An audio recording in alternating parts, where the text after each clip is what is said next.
Good evening, everyone.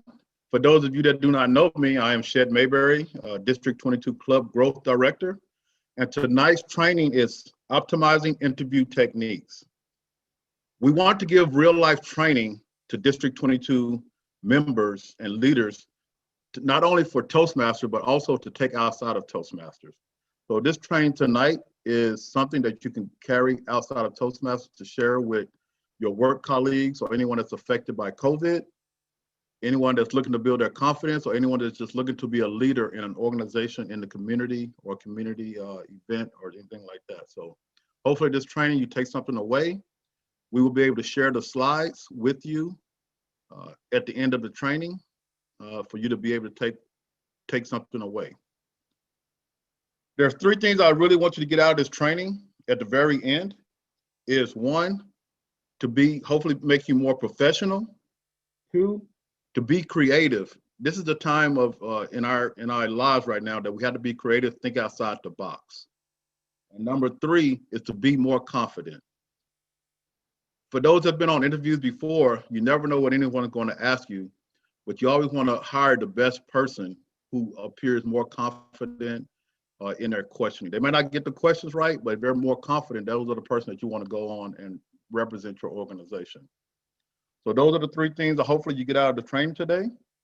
To start the training out, I would like to call on two of the K-State students that we've been really working with a lot in our interview techniques. So in the Manhattan area, Manhattan, Junction City, and K-State, we've been doing a lot of interview techniques with our international students here at K-State. So I want to call on one to share her experience of what she thinks will help with what we've been helping with in her interview technique. So first I want to welcome Gowrie. So Gowrie, if you can turn on your camera and just share some positives or anything you think how the interview techniques have been working with you. Yeah, thank you, Shed. Thank you again for guiding me to prepare for my first ever interview that I did. So when I got this first interview, I was very nervous because I had no idea what they're going to ask. And I had to do a presentation followed by question session. The two main things that I did not forget to do was to dress properly is the first suggestion that Shed and Maslin gave me. Even though you are doing it online through Zoom, they wanted me to wear as usual as you would go into an in-person interview. So that's one thing. One good thing, because I felt more confident when I was wearing professionally. So I think that's a good positive thing. Another thing they kept mentioning was to be confident during the presentation or during the questions. Even if you don't know the answer, you don't have to answer that. You can say whatever the situation is. If you don't know, you can say you don't know. But if you know that in your mind, but it's not coming into your mind at the moment, to tell them that to get back with them later when you get the answer. So to be confident in several ways is something that they taught me. So thank you so much for teaching those things. And they also kept telling me to keep smiling in the interviews. I am usually someone who smiles a lot, so I had no problem with that. Those are the things I think. And also the background. This background is the one I had for my interview. But when I was talking to Shed and Maslin, I had a different background which had a door and it was not very clean. So I changed it, so I'm still using the same position to all my interviews and meetings. I think the last one, to ask questions, that's something I was not well prepared for. I mean, I was not thinking about asking questions before I was talking to Shed and Maslin. But so after they told that, I was prepared, I got prepared with a couple of questions that I might have before the interview. And also they wanted me to ask any feedback after the presentation. That's actually something I forgot to do. So I think you will not be able to combine everything that you might learn today in the first interview, but I did use it for the rest of the interviews that I had. So yeah, I had a good experience learning how to be prepared for an interview. So All right. thank you. Well, thank you, Gary. And I just want to clarify for everyone, you are an international student at K-State. And where are you from again? I'm from Sri Lanka. Roger. I know where you're from. I just wanted to, for the audience to know. But this is what we really want to push for interview techniques. So if an international student from Sri Lanka can take these techniques and go forward, I'm pretty sure anyone here in the United States that's been hit by COVID or anything like that can also take these. My second example is Chandrima. She's also a K-State student, and she's had success in getting a job. So we want to have her give a couple of points, and then we will go on with the training. So please welcome Chandrima. Hello, everyone. Sorry for me trying to connect since last 5 minutes. I'm having some internet issues, but finally, all's well that ends well, as they say. Finally, I have been able to connect today. So I prepared kind of like 6 points, which I felt helped me for preparing for interview. And I think a lot of them actually are similar to what Gauri says, because we both got our training sessions from SHED. So I think that kind of helped us in preparing our interview techniques. So first I will start with body language. I think that's one of the most crucial point when you are facing interviewers. I know everybody is nervous. I was nervous during my interview, but I tried to smile more because I want to make them feel that I'm confident and I know what the answers are going to be, because at the end of the day, we all are prepared for the interview, but it's just sometimes we are too nervous to smile or we look very tensed. I think that kind of makes them feel that we are not confident or we are not sure about what we are talking. So I think body language is definitely one of the most crucial points. And second thing I would like to mention that it's important to understand that the interviewer is not really someone who is going to judge you. He will judge you, or he or she will judge you critically based on the requirements of the job. But at the same time, they are also there to help you. Sometimes they will give you some cues or sometimes they will try to make you feel comfortable. So take those helps from the interviewer in a positive way. Third thing I would like to mention is that oftentimes, for example, me and Gauri, we are graduate students, so we know our subject pretty well. We know if some questions comes about what we study or in general what we work for, we know how to answer them. So for me, the most difficult aspect of the interview was behavioral questions. So these questions can range from very generic ones like, tell me about yourself, or where do you see yourself in next 5 years, to more complicated scenario-based questions like, tell me one time when you faced a conflict with one of your coworkers and what steps did you take to resolve it, what was the outcome. So they may try to dig in more. If you give more general answers, they will try to ask you that, okay, what happened next, what happened after that, because they will try to dig in that what your character was at that scenario and how you tried to sail your boat through that difficult problem. Next thing I would like to mention, what Gauri said is 100% correct. We should ask questions because it moves the highlight from you as you are interviewing. It moves the light from you to the interviewers. And as much as I have met people, everybody likes talking about themselves and what they do. Everybody feels confident in doing that. So if you ask the interviewers questions about what they like most about the job, I'm pretty sure most people will be very happy and very delighted to answer, and it will kind of make things more smooth because most people enjoy and like talking about themselves and talking about what they work on, especially if they're passionate about it. Next, I would like to mention that try to stay calm, listen to the questions. I know sometimes we miss a little bit of the question, so don't feel rushed to answer. If you have not understood what the question is, try to repeat and ask them, and try to ask them to repeat the question so that you know what exactly is the question and you can give a good answer based on that. And also, we are in a changed times, so we are often interviewing in Zooms. So I would like to reiterate what Gauri said. Choose a background that brings the focus only on you and not anything else. So if you are using a background where you are in a sea beach, they might try to look at something else. Which place is this? So maybe use a bland background like a wall or simply green walls or white walls, so that the focus entirely is on you and what you are saying and not on anything else. So these interview techniques helped me pretty much in succeeding my interview.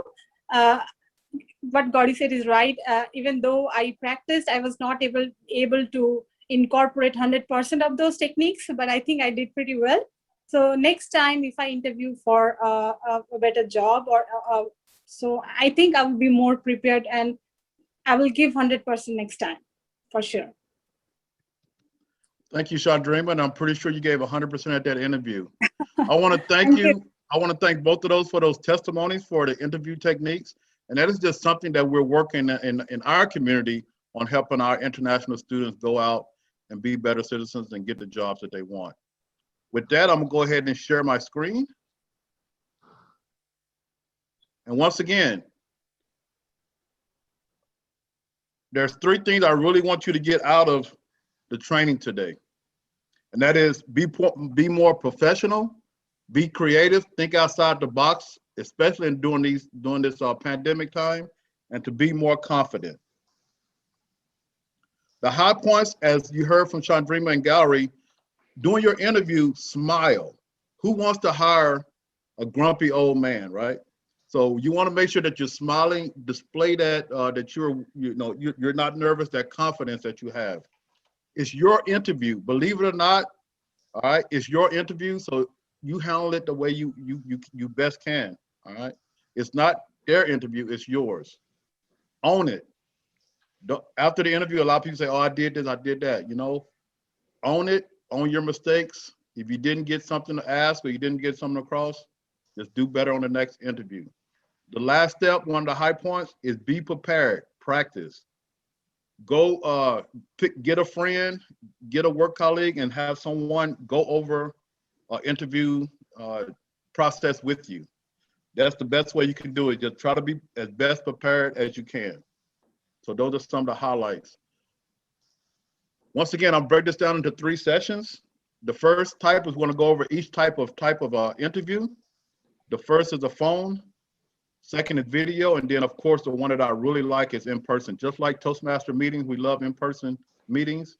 I love in-person interviews, but in this pandemic, we cannot always do in-person interviews. So we're going to go over each of these types, and at the end of the types of interviews, we will open it up for a quick question and answer over the things that we've covered in those interviews, and we'll save anything outside of that to the very end, and you can ask.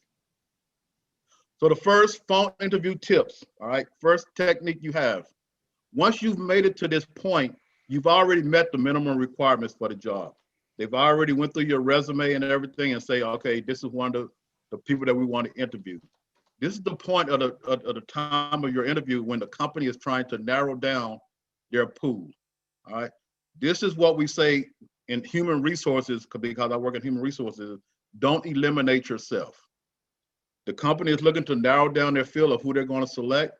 So it's up to you to not eliminate yourself in the process.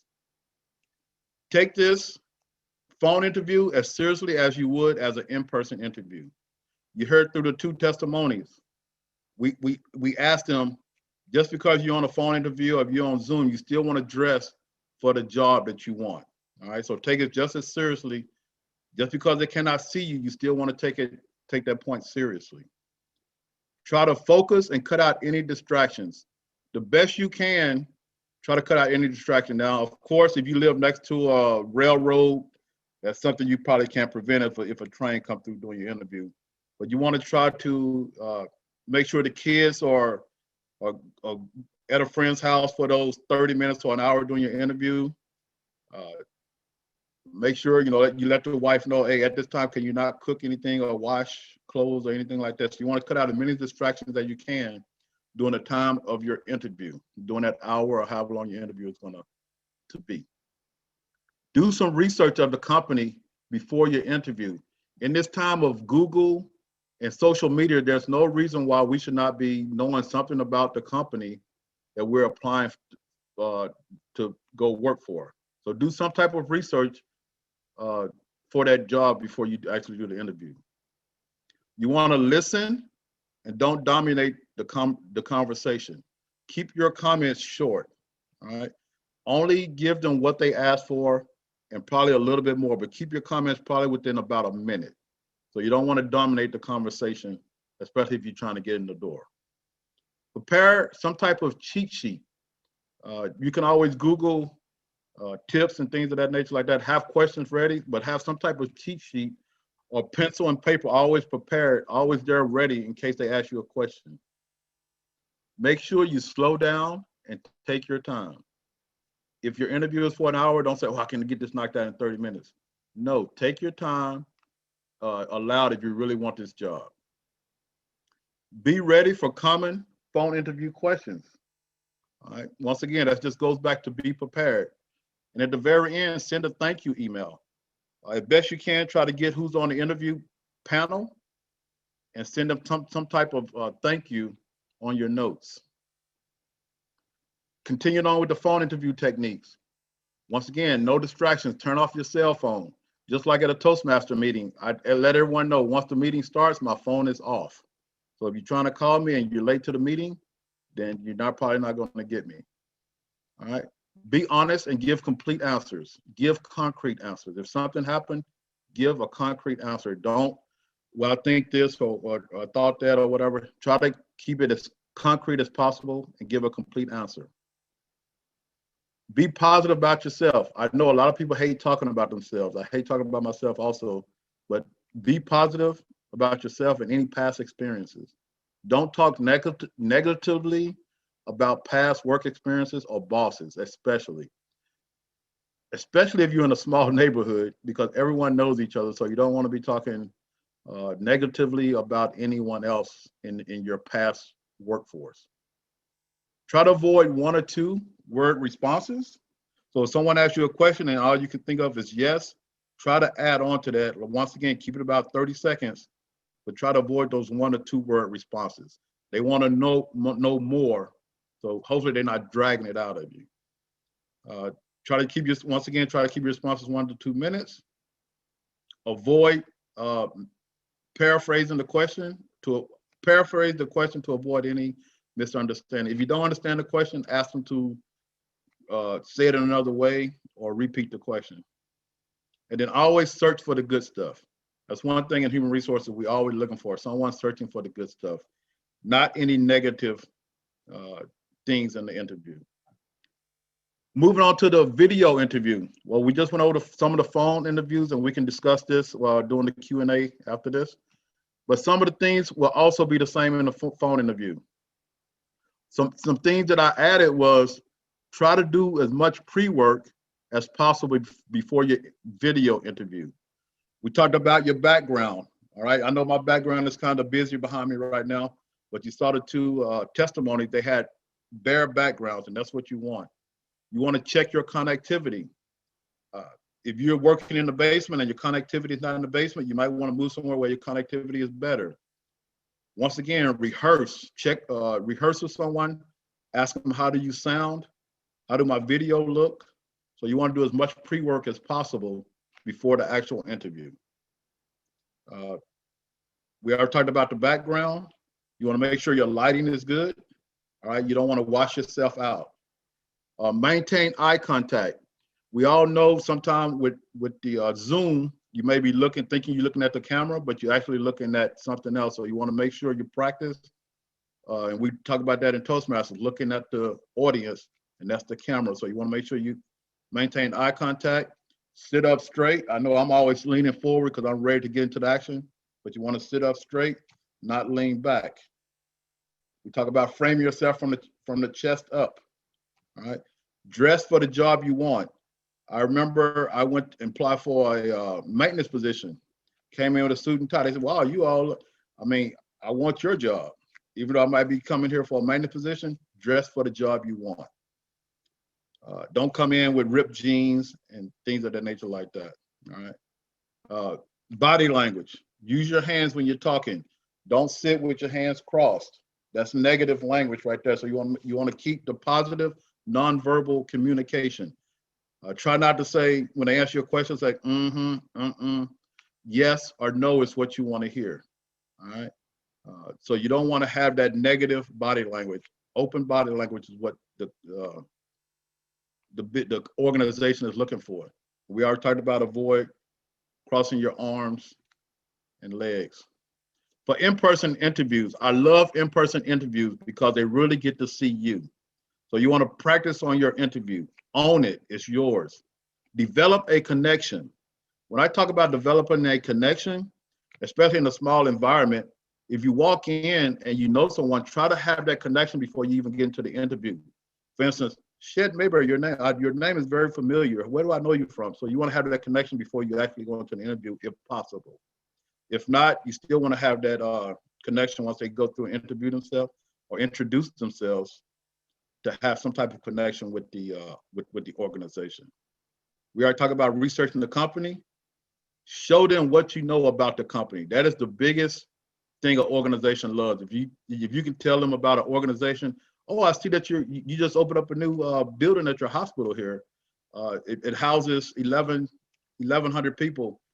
They love interviewees like that. Be on time, all right? Not too early. They usually give you a time frame to what time to log in. You don't want to be late. So you definitely want to be on time, and do not be late to an interview. That is the biggest negative thing when in human resources. If someone comes in late, we've already put that on their thing. It's probably someone we not want to have in our organization. So you want to be on time. Always stay calm, stay confident. Even though you don't know what they're going to ask you, maintain that level of confidence as best you can. Always follow up afterwards, once again, with an email or write a letter saying thank you for your time and for the interview. And remember, you are interviewing them also. They're not just interviewing you, you are also interviewing them. Is this the type of atmosphere that you really want to work in? Before I open it up for a couple of questions here.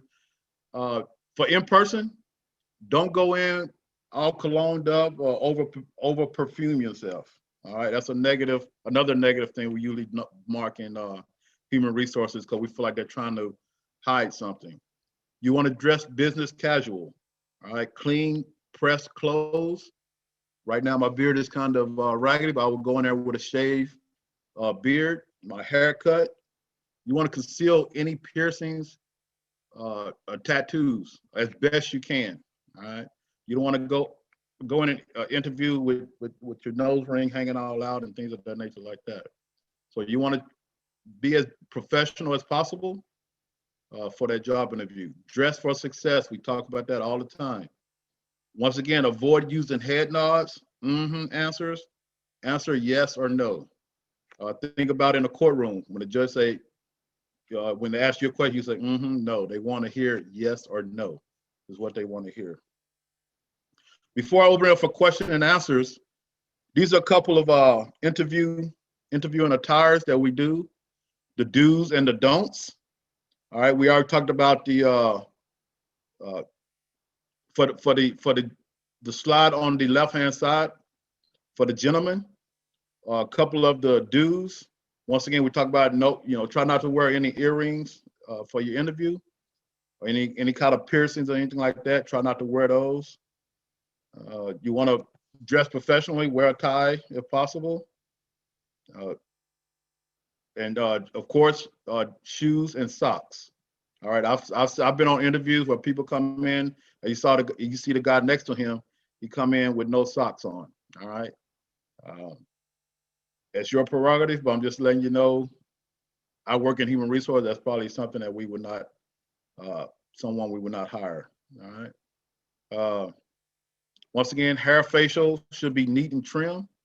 And it's just a good representation of what we look for and what we don't look for. For the ladies, all right, you want to have jewelry in moderation. You don't want to come in looking like Mr. T or Mrs. T, all right? It's okay to have a necklace on and things of that nature like that, but you don't want to come in all flashy, rings on every finger and things of that nature. Wear a nice skirt. You want your skirt, normally in human resource, we're looking for something around knee high. We don't want anything too high where you're showing your business. And of course, you don't want on the high heels. We usually, in human resource, we usually try to say no higher than 3 inches. All right. So you want to watch your heels there and things of that nature like that. I know it says on here, no bright colors, but that's really up to you. Once again, you want the focus on you and not too much flashy. All right. So those are just a couple of pictures that we use in human resources where I work at. I'm gonna stop sharing. I don't see any questions in the chat. Is there any questions over the first type of slides that we went over, the phone, the video, or the in-person interviews? Is there any comments anyone would like to talk about? All right. Oh, Shed, yes, sir. Kevin Nelson, I am in the Lawrence Toastmasters Club. I also work with the University of Kansas Alumni Association together to work on their communication and their education skills as well. And I would build upon what you had talked about, the importance of not only all the things that you spoke to, but the importance of practice. Confidence typically comes from practice. Yes, sir. And one of the nice things about Zoom, which I have to break it to everyone, is not going away. I was interviewing online a decade ago when field salespeople were constantly being evaluated over the internet. Now that everyone knows about the technology, everyone's going to be doing it to weed through candidates. So the more effective you can be in this Zoom environment, the better off you will be as a candidate. And one of the nice things about Zoom is you can get your own account, you can record yourself. And my experience is that of a sales manager. Yes. And we were constantly recording representatives to have them see for themselves what they looked like.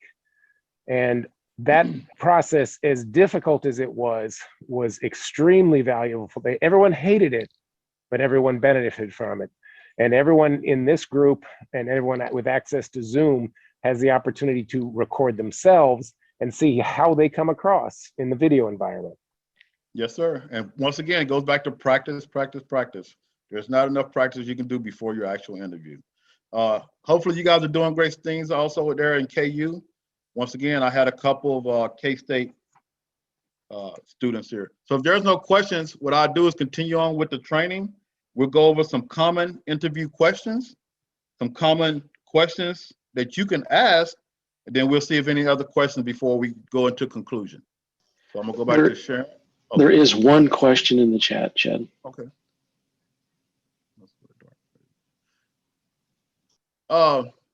There's no must. Do ladies must wear dark blazers? That's the question.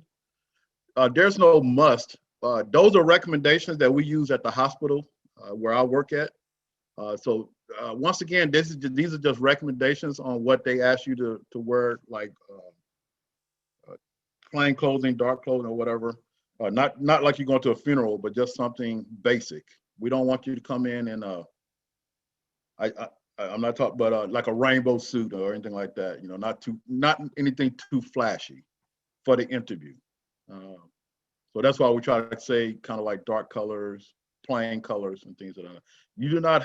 There's no must. You must wear a dark blazer. No, ma'am. All right. I will go on and continue with the next portion.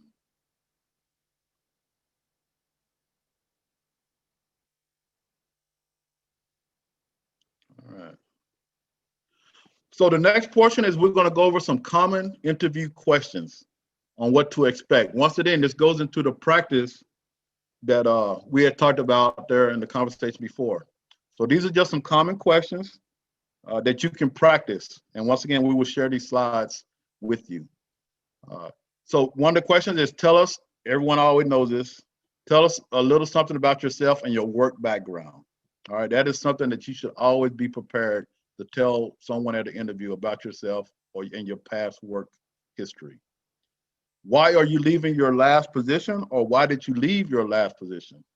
All right, so it all goes to if you're still employed, or you're looking for another job, or you've already left due to whatever reason, maybe COVID or whatever.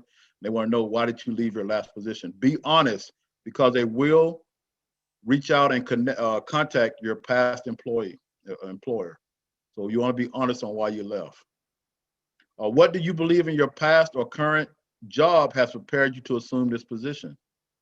All right. So if it's an admin position or whatever, you want to make sure that you let them know, this is how I'm prepared. I know all the Excel spreadsheets, or I know whatever. So make sure you look at the job description and how are you prepared to assume that position. Tell us about your ability to work with a team. All right. They want to know how well you work with others. Ability to work as a team lead or supervisor, especially if it's a supervisor position, or if there's a potential that you may be a leader or a supervisor. They want to know about your ability to work as a supervisor. Talk to us about your strengths and how they will benefit our organization. Once again, these are not just one-word questions. They want to know how you can benefit this organization. So they want to know what your strength is and how it will benefit the organization. What are your future career plans? That's something the organization wants to know, especially if it's a new organization and you say, well, you know what, I'm looking to retire in 2 years. Maybe that's somebody they're not looking to hire. Maybe they're looking for someone that's going to be around for 10 years or something like that. So once again, be honest. Just let them know what your career plans is. If you're looking to, yes, I'm looking to get this job, but I'm also looking to take college courses and things, so they know that you're looking to educate yourself. So you want to throw out there not only work things, but also things outside of work. You want to have that work-life balance. A lot of times when I go to I don't go to job interviews, but when I did before, I always let them know, especially here I'm in a military installation, I was like, oh, I'm a member of the Fort Riley Retiree Council. Oh, okay. So that's something they know that you're involved in the community events. I'm a member of Toastmasters. They're gonna have some questions about that. So let them know, member of certain organizations. They're gonna definitely, if they ask you about what is your strength, they're gonna ask you about what is your weaknesses. All right. Once again, don't be always. I've seen so many interviewees. Oh, I don't have a weakness. No, we want to hear what are your weaknesses. So you want to be prepared for that. All right. Are you willing to relocate? All right. Especially if you're in an organization where the home business is in one place and they have in many outlying areas. That's one of the questions they may ask you. Are you willing to relocate to another facility? And that's something you should be prepared to, and let them know if you're not, or if you are, say, well, maybe I can go here for a year and come back, or whatever, whatever the situation is with you. Once again, be honest. Are you willing to travel? I love traveling. A lot of people love to travel. Some people do not like to travel. They only want to be right there in that one area. So be prepared for that. Once again, read the job description. It should be telling you what percentage of the time you're going to be traveling. What interests you about this job? All right. What are you interested in about this job? It could be the location. It could be, a new something that you're just looking to get into. If you just, for instance, when I retired from the military, what interested me about the job? Well, I'm trying to get to the civilian workforce. All right. So just be honest again. And if hired, how soon can you start? Some people say, oh, well, if I'm hired for this position, I do have a vacation coming up, so I can start 2 months from now, or I can start next pay period. So you want to let them know how soon you can start, and they should be letting you know how soon they are looking to fill that position. So those are some common questions that are asked at the interviews. These are some common questions to ask. So these should be coming from you, all right, the person that's applying for the job. If you ever think about questions, you can keep these questions. So what does a typical day look like? All right. Will I be working with a team? Will I be working by myself? How many customers am I seeing on a daily basis? Will I see any customers? How much time will I be traveling outside the office? Things of that nature. So what does a typical day look like? That's one of the questions that you can ask. Will I be working with a team or independently? Once again, I threw that in there on the top one. How often would I be required to travel? Sorry about that. I'm so used to working in human resources, a lot of these questions come up already. But these are some questions that you should be prepared to ask. Is there any requirement that I have to meet annually? A lot of organizations, they have where you have to meet certain educational goals, or what, you have to meet some type of training. So you want to make sure what requirements do I have to meet so I don't get fired. So you want to make sure that's in the conversation. And if taking a position out of state or new area, is it okay to ask about a facility that you'll be working at? And how's the local area? Is there an airport there? Is there a train station there? You want to ask about, definitely if you're moving, you want to ask about that area, all right? A lot of people ask when they coming from outside areas, coming to Kansas. A lot of people don't really like coming to the middle of the United States, but we try to answer those questions as best as possible. We have a new facility. We have an airport here in Manhattan. So you want to make sure those questions is something that you want to ask.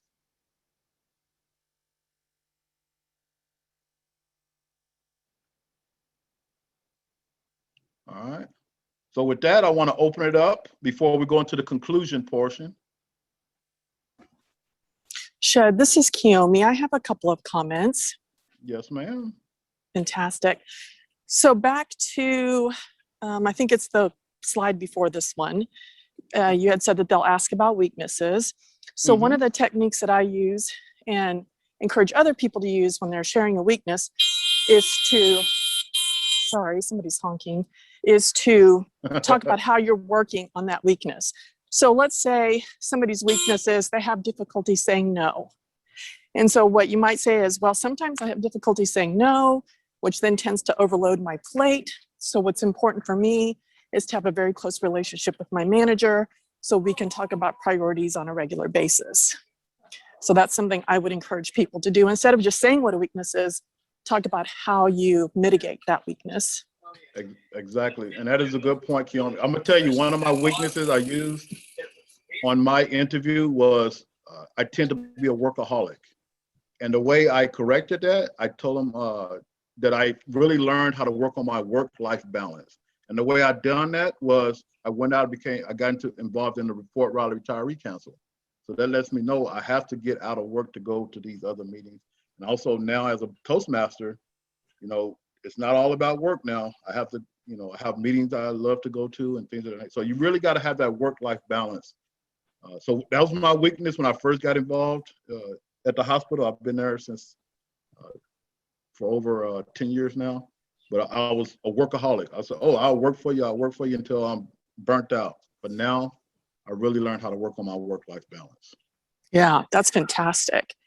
And then on some of the questions that I like to ask, one question I really like to ask to kind of know what kind of, especially if the interviewer is going to be my manager, I ask them to describe their ideal employee.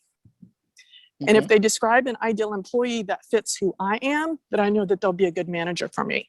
But if they describe an ideal employee that doesn't fit my work style, I know that would not be a good manager for me. Roger that. Oh, go ahead. No, I'm sorry. And I had one other one. Could you show that slide again? I'm sorry. It had to do with questions that you can ask. No, but I can't remember what the third item was that I was going to share. But I know it was triggered by your slide. Oh, yeah. So those are some good questions. The question about, are there any requirements that I have to meet annually? I think that's really good. Another question that's very closely aligned with that is, how will my success be measured? Okay. So you'll kind of know, it's kind of aligned to that, but it'll tell you what success measures will be. So that's all my comments. Thanks, Chad. Oh, no problem. Thank you. And those are good questions. I will try to add those to the slides. Once again, at the hospital where I work at, there's many different positions, and in human resources, you know, when people see you as a good worker, a lot of people might come up to you and say, "Hey, you know, how about coming over to my team?" And the first thing I ask is, "What are the requirements for your team?" Because especially in human resources, when I start seeing like a lot of people rotating in and out, that either mean either the leadership or they're not meeting certain requirements. And one position that I knew that was really good is just at the end of the year, you have to meet certain requirements. If not, she always says, "I hate to fire people, but if they don't meet these requirements, I have to let them go." So, thank you, Kiyomi, for those comments. Kevin, yes, sir. I would just like to remind everyone that in an interview, you're selling yourself. And I'm coming once again from a perspective of a sales manager. And I was always training my people that you can't fulfill a need until you understand it. So it's critical in your questioning your possible prospective employers. What is it that they're looking for a strong candidate in this role? And you have to be then prepared to match your experiences, your features and benefits against that need. And that requires not only good questioning on your part, but the really long lost skill of just listening. If you are effective at listening, you will stand out among any group of candidates. And if you are focused on the needs of the customer, they sense that immediately. And it's not all about me, me, me. It's about us, us, us, and how I can help you meet your goals. So the more you can build that relationship through the questioning that you do and the listening that you do, the more effective and disparate you're going to be from any of the other candidates. Yes, sir. And Kevin and Kiyomi, I just want to let you know, you're always selling yourself. Even once you get the job, you're continuing to sell yourself because we're always looking for something better. Am I correct? I think about when I first got hired at the hospital, I had just retired and I was just trying to get in the door. So I applied for the people at the front desk who takes your appointments. So while I was in processing for 2 weeks, I was going around helping people. And you know how, for those of you that have met me, you know how I'm very engaging with people. I love to get in there with them. And someone came up to me from human resources like, "Hey, what position did you get hired for?" And I told them, they're like, "No, we're looking for someone in human resources with your skill set. So are you interested?" I was like, so they gave me the job description. I looked it over. I said, "Sure." And I was at the front desk for like 2 months. And then I got a call from HR saying, "If you want the job, it's yours." And that's where I've been ever since. So you're always telling yourself, someone is always looking at you. So you want to make sure that you're displaying those techniques. And Shed, I completely agree. And I know you said earlier that sometimes it's hard to brag on yourself. And there's this wonderful book. It's entitled Brag, How to Toot Your Own Horn Without Blowing It. The author's name is Peggy Kloss. And she talks about how to tell stories about your own success without you sounding like a braggart. It's a fantastic book. So I just want to share that with folks. It's a pretty quick read also. And it's Brag, How to Toot Your Own Horn Without Blowing It. Roger that. And I'll build on that resource with a book that Daniel Pink wrote, New York Times bestseller, called To Sell is Human. And it's the prospect that we're all selling all the time. You just don't necessarily know it, and you may not necessarily be good at it. Yes, It's another quick read, and I urge everyone to read it because we're all trying to sell people on ideas, on ourselves, on our kids to do stuff. It's all about how do we successfully communicate. I was just going to ask you and Kiyomi, can y'all put that in the chat for the other people? And once again, the stories I share, I'm not bragging. I'll put this out when I do my briefings in human resources for other retirees that's coming in. And I let everyone know, I said, listen, when I first started here, this is what happened to me. So someone is always watching you. So if you're looking to move up, continue doing the job you're doing. All right, I'm gonna move on with the next slides, which is we're gonna move into the conclusion, and then we'll open up for any questions that you may have. So we just moved off of the common questions asked and the ones that you want to ask. So these are just some additional tips that I'm gonna close out with, and then I'm gonna share with you the star method that we use in human resources. So once again, we talked about practice, practice, practice. You can't practice enough. If you have a good friend, they should be willing to practice with you for that job. Always ask questions when given the opportunity. Know how many are on the interview panel. So you want to make sure you address if there's 5 people on the interview panel, or 5, or 3 or 5, so you want to know how many's on the interview panel. But always ask questions when given the opportunity. That just lets you know that you're the people that's interviewing you, that you're active. Be confident. Once again, not cocky. All right. Make sure that your resume is updated, and any other paperwork, make sure that it is updated. You don't want to go to an interview and your resume hasn't been updated for 10 years back. So always make sure that your information is updated. No eating, drinking, or chewing gum during an interview. We had someone we was working with, and they came and they were chewing. I say, no, during your interview for those 30 minutes or for that hour, nothing in your mouth. Well, I got to chew something. No, nothing in your mouth while you're doing an interview. And if something goes wrong, just go with it. All right, but be honest about it. Don't ad lib or add to, because they will follow up and check. Once again, don't drink alcohol or smoke during the interview. Don't drink alcohol before the interview. All right, that's just some common sense things right there. Avoid asking questions about salary, benefits, or vacation until after you get the job. That's when you want to talk about salary negotiation, benefit packages, or vacation packages. You don't want to discuss that during your initial interview. All right. I always say ask for feedback at your interview. They may say, well, we can't provide an interview or anything like that, but I think that gives you a general concern when you ask for that. So if you come to the end of your interview and say, this is my first interview and I'm really new to this, is there any way I can get some type of feedback so I can get better prepared for future interviews? That is somebody I would really love on my team that's looking to improve on themselves. Be aware of any social media, Facebook, LinkedIn pages.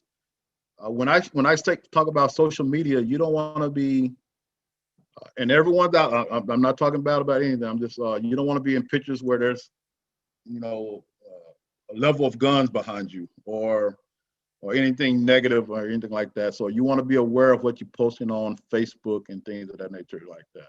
All right. And believe it or not, fewer than 10% of applicants send a thank you letter or email at the end of their interview. I think that is something that you always want to do. But even for future interviews, that's something that employees are always looking at. All right. So you want to try to send it in a timely manner, so that way they remember you. The STAR technique, this is something we use in human resources where I work at. When we are interviewing someone that may be coming to our organization, we want someone to talk about the situation or the task that we put in front of them without ad-libbing too much.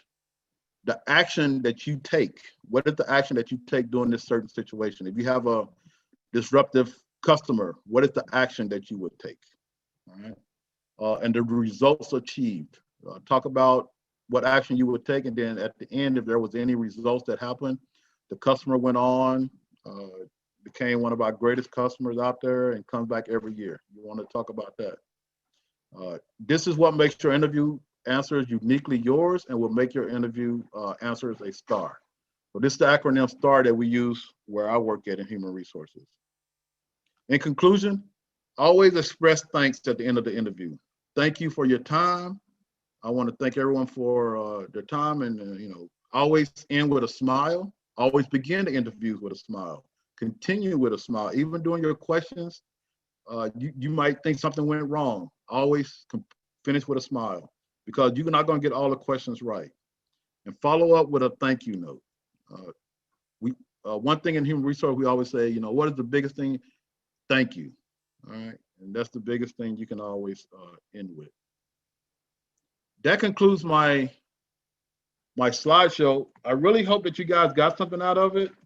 The 2 examples that I had at the very beginning, like I say, we've been working with a lot of the K-State students on their interview techniques, and those 2 have went on and got a job. So that's just something we want to share. But when they share, they talk about smiling, maintain the confidence, and that's what it's all about. Not only in Toastmasters, this is something that you can take in your daily lives to go forward. So even though it's coming up on 8 o'clock, we have no time limit on this training. So the question is up to you. Whatever question you have, I am here to answer. I work in human resources at the hospital here on Fort Riley, so I have no issue answering any questions that you may have. So should I have one more share Yes, ma'am. for an additional tip on interviewing techniques? I love the STAR idea. And what I would consider for folks that are new to interviewing is thinking about how we do table topics.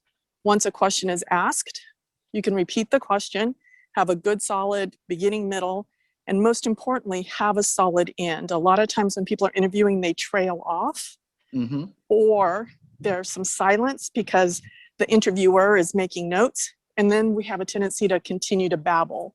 So it's very important to have a solid stop. Be comfortable with the silence as your interviewer is finishing up their notes. And then if your interviewer wants to ask you a follow-up question, that's fine. But that solid stop is really important to keep yourself from possibly saying something you really don't intend to say.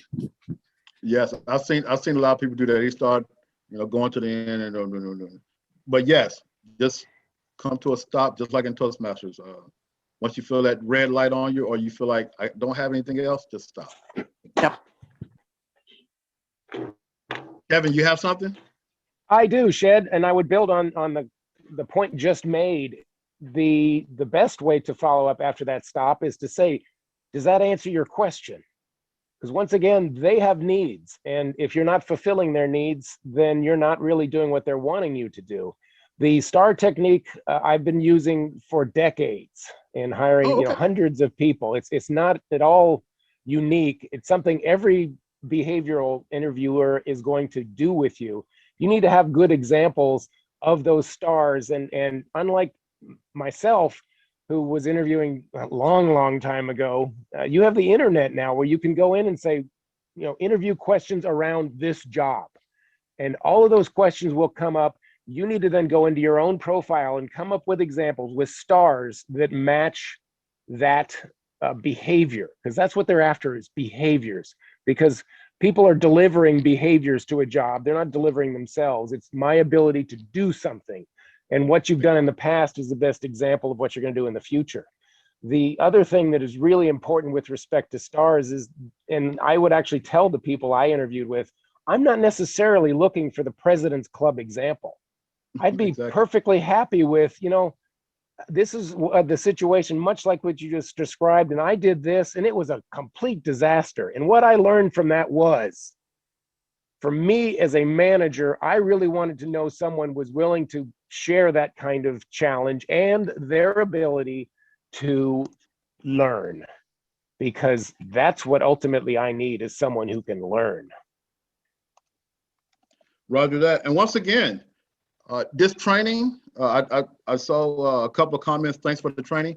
Please take this and share. If you know, like Kevin is at KU working with students, please take this information and continue to practice with them and share this information. It doesn't help us if we're keeping it. So I want to share this once again. I thought this was something great in human resources that I wanted to share, not only with Toastmasters, but anyone that's looking for a job or looking to build their confidence. So we work a lot with the K-State students. I'm glad Kevin is working with the KU, and that's what it's all about. We want to build our organization to the best of our ability. This has been great, Shed. And I work for Cigna, and they're always hiring, and they do a lot of work at home employees. So Cigna.com, if you're looking for any, they're number 13 on the Fortune 500. So they hire a lot of people. So with that, does anyone else have anything? Dan, do you have any additional comments you would like to add? Candace has a question about the positive. Is being a Toastmaster a positive? I'm sure that there are probably hiring situations where the I am a Toastmaster can be a positive, but without question, what we gain from being Toastmasters is a positive.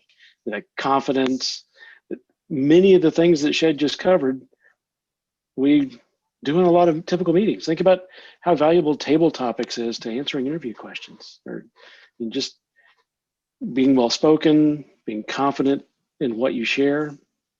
There's a lot that Toastmasters can do that's positive. I know my personal experience at the Med Center, we've had several former Toastmasters that have promoted and advanced into different companies, and they credit Toastmasters for helping with those advancements. And If I could build on the comments that were made already about the importance of people acknowledging their developmental areas, the reality is Toastmasters is a developmental tool. And there are a lot of skills that you get in Toastmasters that you don't get in your traditional college paths or even with your employers. So saying that I am a Toastmaster because I'm trying to continue to grow myself will once again help you stand out among all the other people who are competing for these roles. And yes, I believe Toastmasters does help you. It is a bonus for me. In my couple years sitting on interview, I look at resumes all the time, and when someone has Toastmaster on their resume, because I'm a member of the Manhattan, a member of the groups here in my area, so as soon as I sit on an interview panel and toward the end of the year, I'll say, "Oh, I see you have Toastmaster. So what club were you with?" "Oh, it was years ago." Well, you might want to update your resume if you're not a active Toastmaster, because I call them out on that. And so, but it does help. I have all of my international students put on their resumes that they are involved in Toastmasters, because it's all about improving themselves, and an organization really likes that, especially if you're an international student, because they know English is your second language. So.